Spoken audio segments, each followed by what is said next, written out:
Earl Holliman is with us tonight. He's done a lot of things in his career, both motion pictures and television, and is having tremendous success now as Sergeant Bill Crowley of NBC's dramatic Policewoman series. Would you welcome Earl Holliman?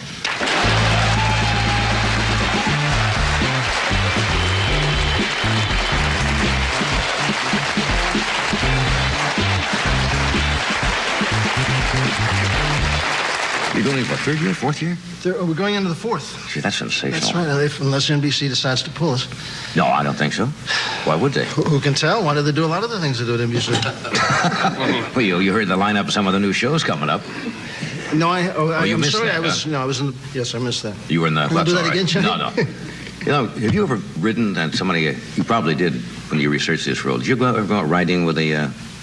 I did it in New York once. Somebody asked me, some reporter said, would you like to ride on like the night watch and just ride around in a police car when they answer the calls?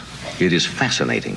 You really get a tremendous insight. How long did you spend with them? Something like 2 hours one night, you know, and family disturbances and drunks and brawls and a lot of crazy things. As a matter of fact, years ago I did a series called White Country about the rodeo. And I didn't know anything about the rodeo, so I went out and I got to know the rodeo guys. I spent time in the shoots. I went from rodeo to rodeo. And you get to know them well sitting in the bars. You get drunk together, and that's where you really get to know them. That's where you get to know the cops, too, incidentally. Yeah. Do cops have hangouts like they do? You see on the shows sure where they patronize? Oh, absolutely. Some terrific places here in town. Also, the Academy. I used to go up there a lot before we started the show. A lot of undercover cops go up there.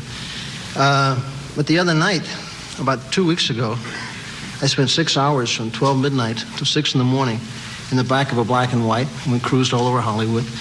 And I tell you, it's fascinating.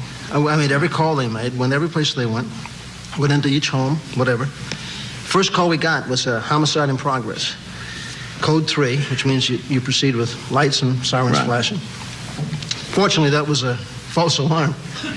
But then the next thing we had was a man down, which means that somewhere there's a man down, lying down. Yeah. And we pulled up to this old apartment building, and in this dark corridor, there was a man there. We walked in, nobody was there, just this man unconscious, you know, young man, all bloody. And turns out he was really just drunk, and somebody had taken a poke at him. But I was amazed and really impressed at the way that the police handle all these calls. I mean, they go from one disturbance of the peace or party in progress or family disputes. Cops have told me, several officers I know, that one thing they really hate to answer are family quarrels between a man and his wife, because they say they can't win. Very often they show up and either partner tries to get the cop to their side, so they're caught in the middle, and very often they turn on the cop. They say that those are some of the most dangerous calls because you don't expect anything to happen, and yet often that's where somebody gets hurt. Right. We had one. We stopped. Incidentally, every place they went, they introduced me as Sergeant Crowley. And I was dressed in, clothes like this. Most of the time, they didn't get it. Most of the time, I was like in a dark corridor or something. They didn't get it. We went into this one place. There was this lady downstairs, and she met us, and her husband had taken a poke at her. And she wanted him thrown out of there right away. And what can they legally do? They can't do anything. Right. The policeman said, well, are you married to him, ma'am? And she said, yes. You know, unfortunately, she'd been married to him for about 6 months. And the apartment was in his name as well as hers. And he says, I can't throw him out of there. It's his place. Right. You know, she says, you mean he's got to kill me first? Well, he says, more or less. You know. They're really trapped, aren't they? Yeah, it's difficult. They all night long, they answer these kind of calls. You know, we think of them in terms of just giving us tickets. But they're out there solving these problems and being arbitrators all night long. They kept introducing you as just Sergeant Crowley. Did anybody get wise after a while? Well, this particular place, we went upstairs, and he said, incidentally, does he, what's his name? His name is Roger. He says, well, does Roger have a weapon or anything? She said, well, he has a knife in the bedroom. So we went in. Roger was charming, you know. He was watching television. I think your show. Pays to be armed when you watch this show. So they talked to him, and I noticed that the police use their names. Every time you talk to a criminal or whatever, you know, you use their name constantly. Constantly repeat the name because it disarms them, throws them off. Oh, I see. And after a while, he sat down and, yes, he admitted that he had poked her. He'd taken a shot at her. He'd hit her, slapped her, and my friend said, well, why did you hit her, Roger? He says, well, she pulled a knife on me. So anyway, he sat down. she's berating the cops because they can't do anything. In the meantime, he keeps looking at me out of the corner of his eye. And by now I knew he knew, you know. And he's got this little twinkle in his eye. He comes over to me and he says, I sure do like your show. That was it. I said, thank you very much. You know, I didn't want to make a big thing. He said, man, I'm so embarrassed we had to meet under these circumstances. He's apologizing to you for belting.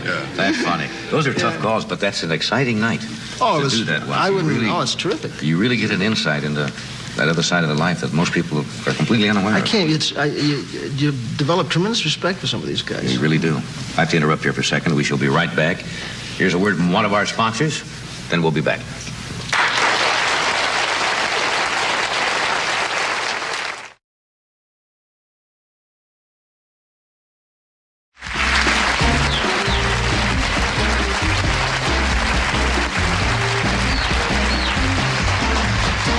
Thank you, Doc. We're back. We're talking with Will Holland, with Charles Nelson, Donna Theodore. You ever been stopped by the police since you've been in Los Angeles? And doing that show, I would guess it would have to be somewhat of an advantage.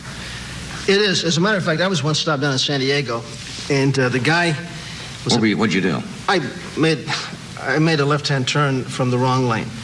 I was wrong, you know. But the guy stopped me. I just happened to be in the wrong lane. Suddenly realized I should have been in a different lane, and I turned. You saw the little lights coming? But the guy stopped me, yes. I saw the lights, and he stopped me, and he said, recognized me immediately, and was a big fan. He liked all shows. And we stood there and we talked, and you never saw a guy be so nice to a policeman in your life as I was.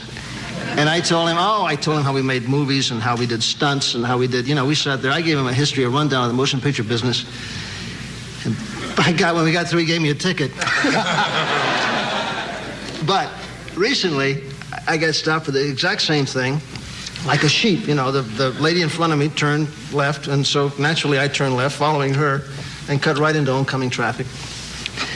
And there was a motorcycle. I knew I did wrong. The minute I did, I knew I was wrong. Knew. Suddenly the red light went on, and I thought, well, I'm wrong. Admit I'm wrong. So I said to the guy, listen, you got me dead to rights. Is that the best thing to do, would you advise, is to admit if you're wrong, say right Absolutely. away, officer, I was wrong. Absolutely. I swear, I talk to these guys all the time. It's the best. If you're wrong, admit it. Sometimes you might not even get a ticket. I said, I'm wrong. I realized what I did the minute I did it. He said, may I see your driver's license? I gave him the driver's license. He said, is this your current address, Mr. Holloman? I said, yes. He said, and he chastised me a bit. He said, I'm not going to give you a ticket. He says, because to be blunt, I like you. And he says, not only that, but he said, one night over at the academy, you gave my wife a piece of chicken. So, yeah, it pays. I go up to the academy a lot now. I go up and stand up. They say it's best to always admit it. I've tried things occasionally when I've been stopped, like, gee, I'm sorry, it must have been a touch of malaria I picked up in the steaming jungles of New Guinea during World War II. And he writes the ticket while I'm talking. And yes. You're going to go down to you appear occasionally in front of police groups, don't you? Yeah. You're going to. I think you mentioned before the show you're going down to Houston. I'm going to Houston. I'll be in Houston this coming for folks in Houston. I'll be in Houston the coming Tuesday and Wednesday. And Wednesday night there's a benefit for the widows and orphans of slain policemen. It's sponsored by NBC. Right. It's a very nice function. I think the 100 Club, it's called. It's around the country. So I'll see the folks in Houston this Tuesday. You mentioned Code 3 a moment ago. You know all the police parlance now? Can you hear it on the on the radio? Yeah, more or less. It's Code 1 is acknowledge. Code 1, they're giving you a message. What's a 714? I hear that occasionally. Is that what's a drunken? Oh, that's a deuce. That's 502. That's a 502. Yeah. Did you ever get stopped for? No,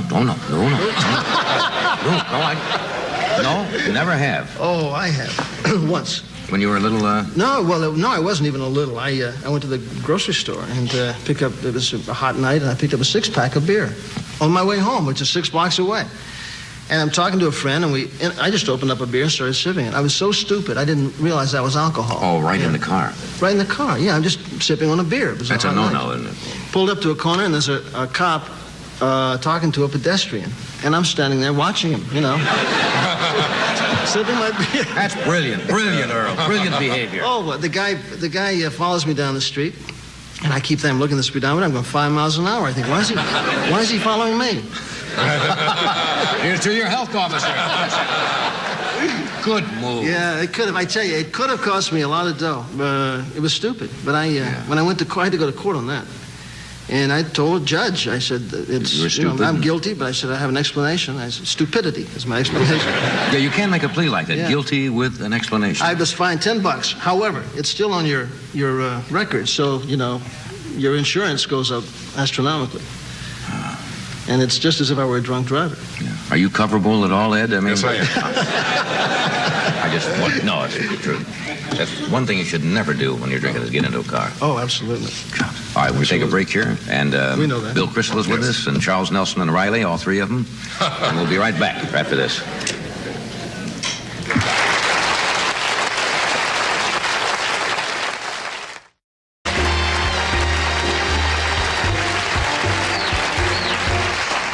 Earl Holliman is with us tonight. He's done a lot of things in his career, both motion pictures and television, and is having tremendous success now as Sergeant Bill Crowley of NBC's dramatic Policewoman series. Would you welcome Earl Holliman? Right on like the night watch and just ride around in a police car when they answer the calls. It is fascinating. You really get a tremendous insight. How long did you spend with them? Something like 2 hours one night. And family disturbances and drunks and brawls and a lot of crazy things. As a matter of fact, years ago I did a series called...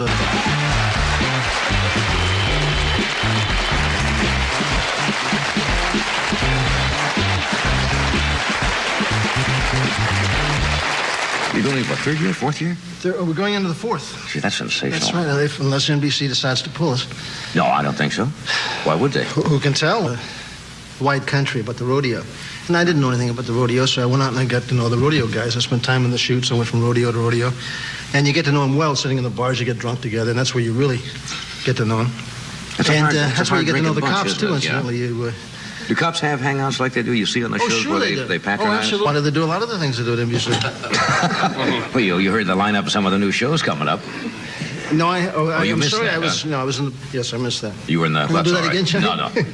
No. Have you ever ridden, and somebody, you probably did when you researched this role, did you ever go out riding with a, I did it in New York once. Somebody asked me, some reporter said, would you like to ride?